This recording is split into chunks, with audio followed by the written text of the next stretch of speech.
Essa é uma oração de Jesus. O capítulo 17 todo é uma oração de Jesus. E essa oração é para os futuros crentes. Algumas Bíblias têm uns títulos. Uns dizem: Jesus ora pelos futuros crentes. Jesus ora pelos que hão de crer nele. E para quem seria essa oração se não fosse para nós? Você sabia que um dia Jesus orou por você? Enquanto ele estava aqui ainda. Diante de toda a sua sabedoria, de tudo aquilo que ele tinha como poder em suas mãos, ele se dobrava e gastava tempo em oração. E neste tempo em oração, por muitas vezes ele deve ter orado por esta igreja que nós vivemos hoje. Mas nessa vez foi especial. E foi algo que João quis relatar. Contextualizando essa palavra, João, quando escreveu o Evangelho, ele escreveu por volta de 27 ou 30 depois de Cristo. Ele estava pastoreando as igrejas da região de Éfeso, embora ele morasse na Palestina. A região de Éfeso era uma região portuária, e por lá passavam muitos místicos, outros esotéricos, e eles queriam pregar e colocar na cabeça de qualquer pessoa as suas crenças. Então João, quando escreve a sua carta, ele relata Jesus Cristo como Filho de Deus. E ele deixa bem claro isso no seu texto. Porque ele queria achar então uma ligação daqueles que não eram judeus por viverem em Éfeso, mas eram conhecidos como gentios, antes de serem cristãos, com quem era esse Jesus que veio ao mundo, sendo ele judeu, mas morreu também para os gentios. Então João buscava fazer esse link entre a criação, e por isso no capítulo 1 ele começa dizendo que o verbo se fez carne, e o verbo era Deus. E ele vai discorrendo tudo isso para que os crentes da região de Éfeso, mesmo não tendo nenhuma característica ou descendência judaica, se sentissem amados por esse Deus. Porque Jesus não veio para um povo só. Diga: Jesus veio para a salvação de toda a terra. Por isso que Jesus veio. E João escreve isso e ele coloca claro em sua carta os traços do amor de Jesus. Que ele olhou para a sua criação, que ele amou, que ele se preocupou, que ele orou por nós. E quando eu disse que nós somos igreja, isso é para nós também. Nós temos que pegar essa palavra e saber o seguinte: ei, Jesus orou por mim. Ele me deu a sua força antes mesmo de me conhecer, porque Ele me trouxe à luz quando eu estava morto nos meus delitos e pecados, porque Ele me trouxe à luz quando eu estava cativo lá no império das trevas.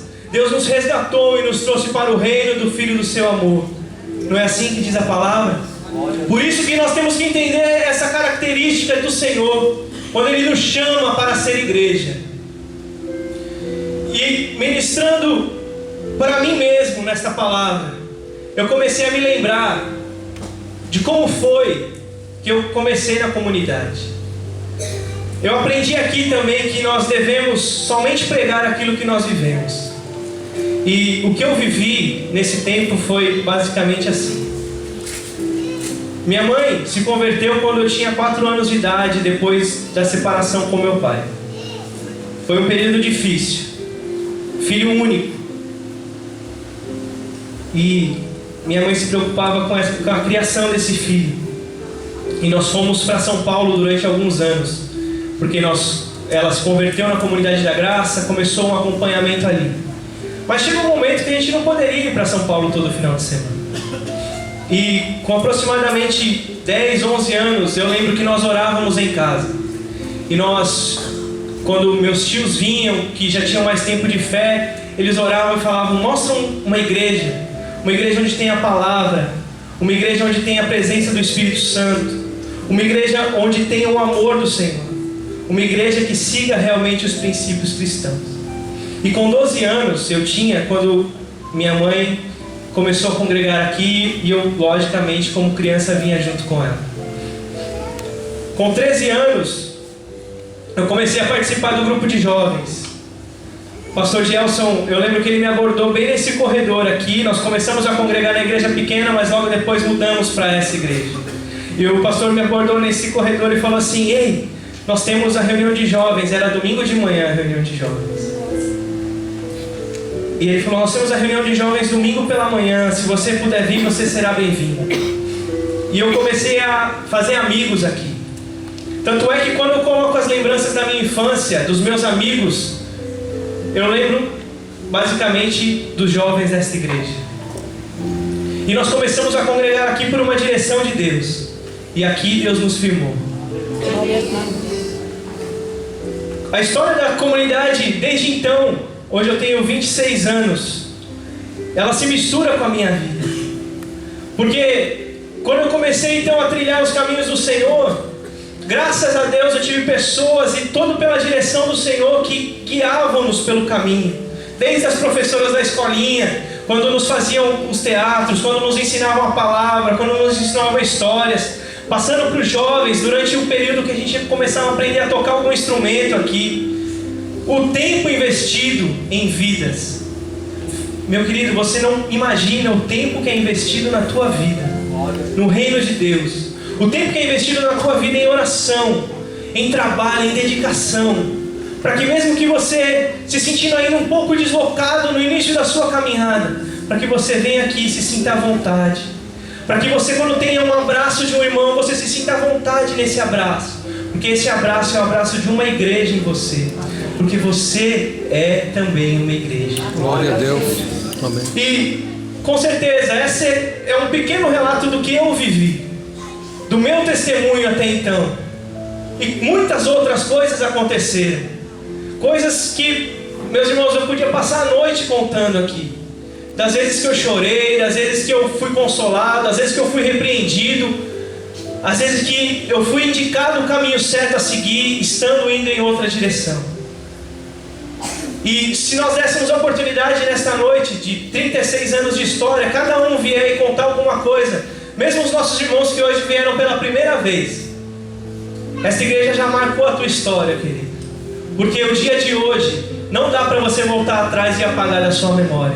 E eu tenho certeza, hoje Deus te trouxe aqui, porque a partir de hoje Ele começa uma história diferente na sua vida, como nosso irmão disse. E eu creio que o poder de Deus derramado neste lugar transformará a sua vida. Aleluia. E te fará uma igreja forte, firmada na rocha, em nome de Jesus.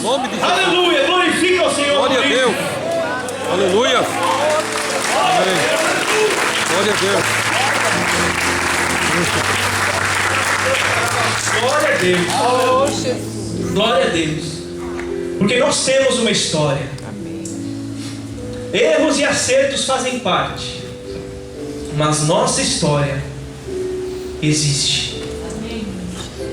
Uma coisa que eu gosto sempre de frisar, e eu aprendi isso, é escrito no meu coração: o único livro da Bíblia que ele não teve um fim é o livro de Atos dos Apóstolos. Normalmente as cartas do Novo Testamento, elas são escritas uma saudação e no final diz amém. O livro de Atos, ele não é assim, porque os atos continuam. Os atos são meus, os atos são teus. Quando ninguém está vendo, ou quando está todo mundo olhando, os nossos atos continuam sendo escritos. Glória a Deus. O livro da vida, querido, ele tem o nosso nome, o nome de todo aquele que confessou a Jesus Cristo. Agora, manter o nosso nome escrito lá depende de nós mesmos. O que nós fazemos aqui determina a nossa eternidade. E igreja do Senhor, você é chamada para reinar com Cristo em glória. Você é noiva. Está sendo preparada uma festa tremenda nos céus. Porque a noiva no casamento, ela não chega por último. Quando já está tudo arrumado, é aquele momento glorioso. Foi assim nos casamentos que nós vimos, foi assim no meu casamento, glória a Deus por isso, que faz parte também da história desta igreja. Porque eu conheci minha esposa aqui, e aqui nós começamos a namorar, e nós fomos supervisionados durante o nosso namoro, nós ouvimos conselhos durante o nosso namoro. Durante o nosso noivado nós aprendemos o que nós deveríamos fazer quando nós fôssemos casados. E hoje casados nós tomamos à mente tudo aquilo que nós aprendemos nesse período. Porque Querido, você, todo dia que você vem aqui ou não, todo dia que você recebe uma ligação, uma mensagem, todo dia que alguém te marca no Facebook e fala assim: estamos com saudade de você, hashtag eu sou a igreja. Mas todo dia é uma porção de amor que é dada a você, é uma porção de amor que nos é entregue, porque esse amor vem de Deus para nós, e é algo tão maravilhoso, tão glorioso, que Ele já preparou quando Ele estava orando por nós lá atrás. Logo, esse amor, ele é sobrenatural, coisa que nós não poderíamos descrever em 36 anos somente, mas em 36 anos de igreja nós vivemos dessa forma, caminhando e marchando em direção ao céu. Amém? Porque a palavra, quando ela diz em Mateus 16:17, Pedro, tu és pedra, e sobre a rocha edificarei a minha igreja. Ele está dizendo que nós estamos firmes em Jesus. A partir dessa oração de Jesus, nós somos chamados para isso. E desta maneira, Ele já planejou a maneira que nós devemos seguir para a eternidade. Mas a decisão do que fazer aqui, ela continua sendo nossa. O livre-arbítrio, ele continua sendo nosso. Nós recebemos o pastor Ismael, que deu um presente para a igreja, né? Para a liderança. Cada um recebeu um livrinho. Esse livrinho chama Igreja, Seja Igreja. Eu não sei quantos irmãos já tiveram a oportunidade de ler este livro, mas se você um dia puder, leia, entenda o chamado da igreja, o chamado ministerial que Deus tem para os servos deles, chamados pastores, mas muito mais no âmbito geral, numa igreja toda, forte, unida, numa mesma visão, caminhando e seguindo. Querido, porque um pastor não faz uma igreja sozinho. É lindo quando nós vemos o pastor orando, o pastor pregando, mas todo esse tempo de ministério, o que ele mostra aqui na frente, é menos que 10% do tempo dele. Os outros 90%, ele está investindo em visitas, em oração, em estudo, em buscar melhorar, em buscar aperfeiçoar. Por quê? Porque a igreja precisa crescer, e a igreja é você. Você só cresce com um alimento saudável, você só cresce com uma palavra rica vindo do trono de Deus, e Ele busca essa palavra em oração, em jejum, em consagração, querido. Da mesma forma nós, se nós vivemos a nossa vida simplesmente achando que por ser igreja eu já estou garantido, já está tudo certo, e eu esmorecer, um dia eu vou me sentir fraco, e talvez eu não queira vir para a igreja hoje, nem amanhã, nem depois. Isso vai minando a nossa fé, vai destruindo os nossos alicerces, porque a nossa fortaleza, ela está em Deus, querido. Não em nós, não na nossa força, mas quando nós damos a brecha, facilmente nós somos atacados. Ser igreja é muito mais do que declarar uma fé cristã e dizer eu sirvo a Jesus Cristo. Ser igreja é muito mais do que simplesmente colocar uma camisa escrito meu ídolo morreu por mim e o seu. Ser igreja é encarar com seriedade o chamado do Senhor. Querido, o poder de Deus, ele é liberado de uma forma sobrenatural e abundante. O Espírito de Deus, ele é uma pessoa ilimitada. Ele é sensível, Ele é amoroso, e por isso que a Bíblia o chama de Consolador, porque Ele nos envolve de uma maneira tremenda, e sem esse Espírito nós não conseguiríamos ser igreja. Vamos abrir a Bíblia em Atos capítulo 1, versículo 8, e vamos testemunhar quando nós viramos a chave e somos igreja.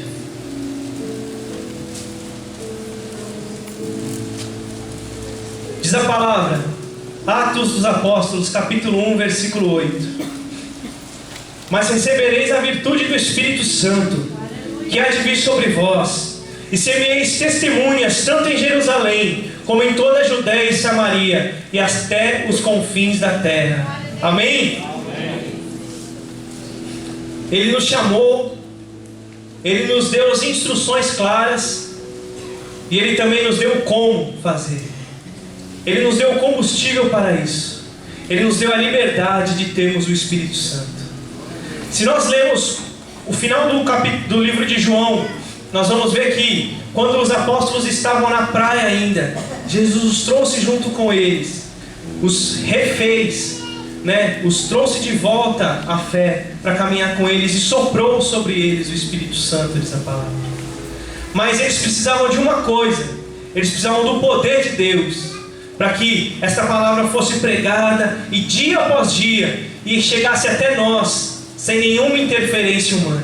Porque diz a palavra que toda escritura é inspirada por Deus, é dada por Ele, e pelo Espírito Santo é inspirada, Toda escritura é dada por Deus e pelo Espírito Santo é inspirada, diz a palavra. Logo, o mesmo Espírito que inspirou aqueles que escreveram a Bíblia, Ele também nos capacita a vivermos o que está escrito. Porque nós só somos igreja quando nós realmente vivemos como a igreja. Amém? Nós vivemos os princípios do Senhor, nós vivemos com base no nosso manual de vida. E é em cima disso, querido, de ser igreja, que Deus te chama hoje para um relacionamento com Ele. Porque viver por viver, ou viver dizendo que é crente, mas não viver a plenitude do Evangelho, você sabe o que diz a Bíblia sobre isso?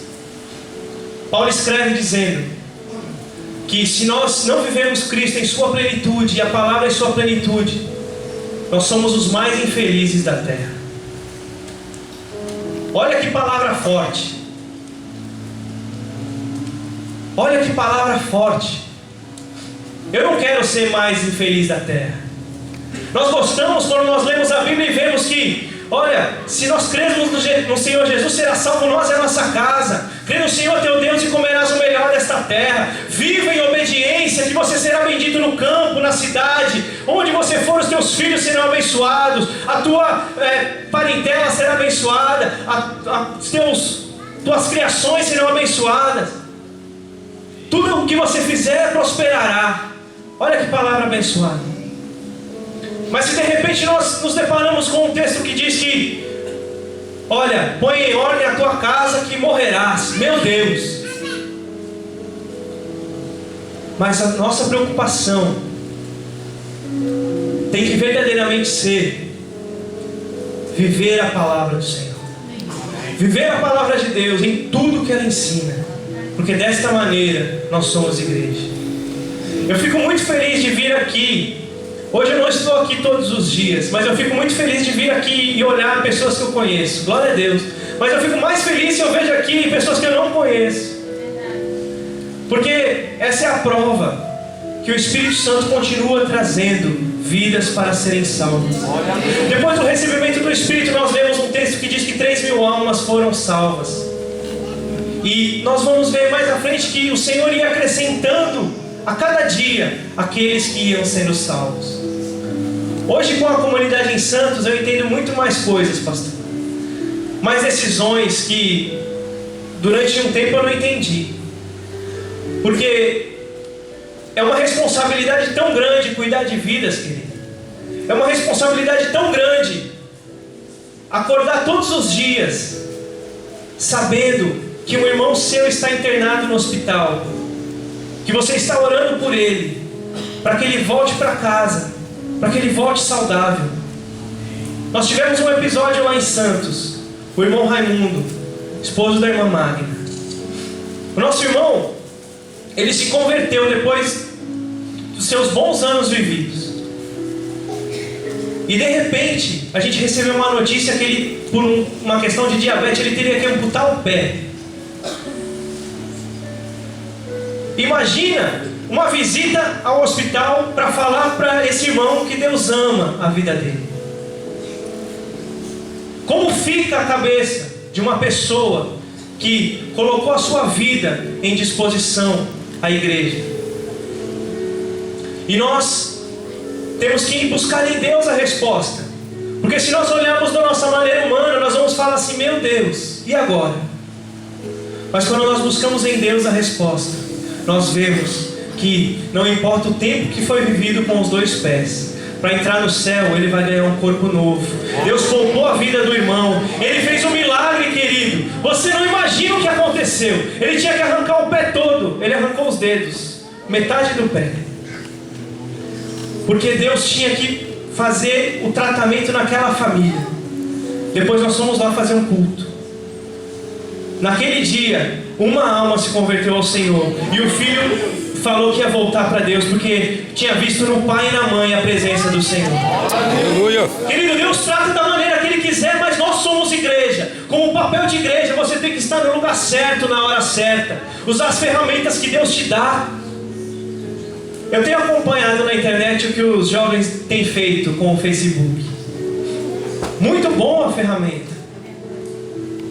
Ei, estamos com saudade de você. Volta. Olha, venha receber o nosso abraço. Maravilha, querido. É por aí mesmo. Mas tem hora que para pregar o Evangelho a gente não precisa falar nada também. Para ser igreja, nós temos que ter no nosso coração aquele fogo ardente do Espírito Santo que nos consome a alma. Porque diz a palavra: o zelo da tua casa me consome. Glória a Deus. Se nós não formos consumidos por este fogo do Espírito, o que de nós mesmos nós falaríamos para alguém se voltar ao Senhor? Mas a palavra diz que o Espírito Santo convence o homem do pecado, da justiça e do juízo. A palavra diz que o Espírito Santo convence o coração. E nesta noite Ele está tocando no seu coração. Quem sabe você entrou aqui com um coração de pedra ainda. Quem sabe mesmo você ser igreja, você ainda não tinha se disposto ao trabalho qual Deus tem te chamado, querido. Mas nesta noite você sairá daqui diferente em nome de Jesus. Aleluia. Nesta noite o Espírito Santo te chama, não para olhar para o passado, para os 36 anos simplesmente, mas para olhar para o futuro e saber o que você pode fazer para daqui a 36 anos você celebrar essa festa de novo, dizendo: o Senhor nos ajudou até aqui. Aleluia. Fiel é o Senhor. Aleluia. Aleluia. Glória, Senhor. Aleluia. Porque, querido, o passado ele só serve para a gente olhar e trazer à memória as coisas que nos dão esperança. Não é assim que Jeremias escreve? Quero trazer à memória as coisas que me trazem esperança. No período de cativeiro, ele escreveu isso. Por quê? Quem tem mais luta do que um povo cativo, escravo? Nós fomos escravos um dia. Escravos de vícios, escravos, quem sabe, de pornografia, de pecados, escravos de um mundo que só trazia destruição. Nós tínhamos alegrias passageiras, nós estávamos sendo chicoteados todo dia, mas de repente nós ouvimos a voz do Senhor, como Ezequiel ouviu, que fala: põe-te em pé e falarei contigo. E Ele te trouxe a existência de novo, te deu o brilho, te deu a força para você se colocar nos seus joelhos em pé e dizer: Senhor, eu te quero. Glória a Deus. Aleluia. Oh, querido, Oh, Jesus. mas essa força não pode se esfriar. Aleluia. O Senhor Ele vai aquecendo e dia após dia Ele vai fazendo isso com as atitudes que nós tomamos no nosso dia a dia.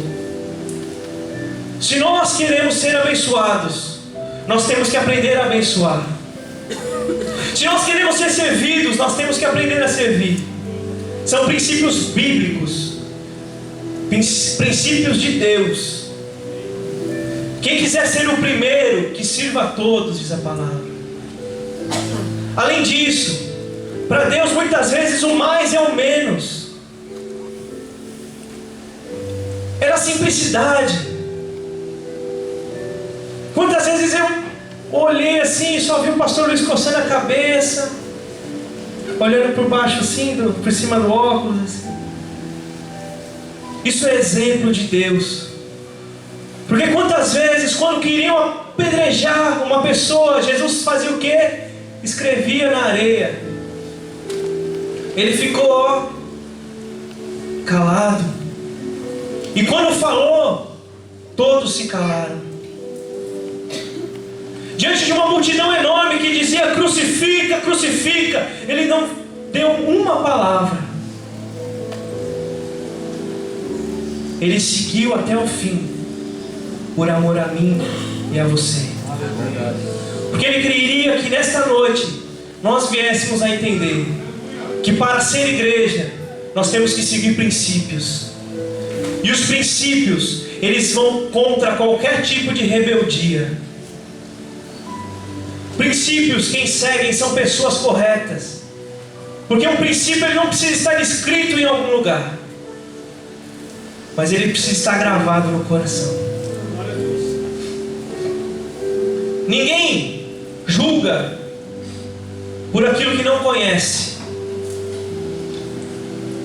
Nós temos a palavra de Deus, e mesmo assim nós aprendemos que nós não devemos julgar o nosso próximo, porque Deus fará isso.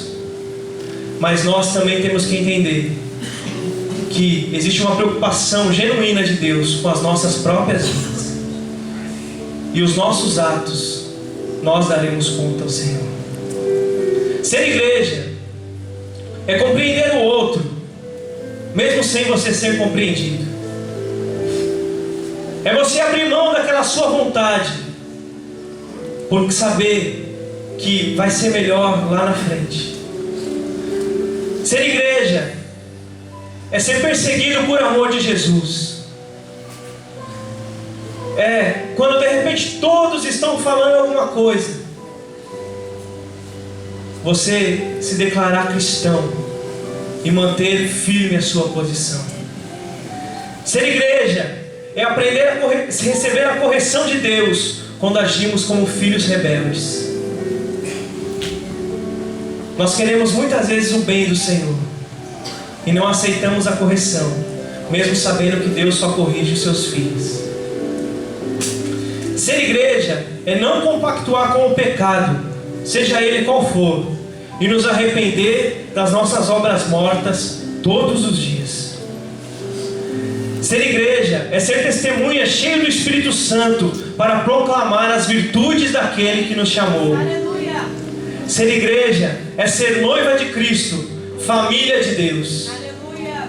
Igreja somos eu e você, firmados na rocha, vivendo um propósito divino. Aleluia. Glória a Deus. Quantos creem aqui que Deus não faz nada por acaso? Amém. Deus ele não... Opa, tropecei aqui, criei uma montanha. Não foi assim na criação. Por que seria assim então na tua vida? Eu não sei, como a pastora, quando estava começando o culto, ela disse: eu não sei qual a sua necessidade, eu não conheço a tua vida, eu não sei o teu passado, mas eu sei que tudo que você viveu contribuiu para que você chegasse até aqui hoje, porque Deus quer tratar da tua vida neste momento. Ele não quer tratar com você amanhã. Ele não quis falar com você um ano atrás e você virou as costas e agora ele não quer falar mais, não. Ele quer sempre falar contigo. As batidas na porta continuam todos os dias, até que você abra, porque ele quer entrar no teu coração e mudar a tua vida. Se você ainda não é igreja, ele quer te transformar pelo Espírito Santo dele, por esse poder glorioso, te curar de todos os males, sejam eles físicos ou espirituais, emocionais. Deus é especialista em cura. Ele quer tratar com você no seu gênio. Ele quer tratar com você nesse seu nervosismo. Ele quer tratar com você diante das suas lutas próprias, em casa, na família. E Ele quer fazer isso hoje com você. Porque Ele te trouxe aqui para ouvir que Ele te ama. E Ele quer que você seja igreja de verdade, querido, nesta terra. Aleluia. Ele não te chamou de uma brincadeira, falando assim: de repente alguém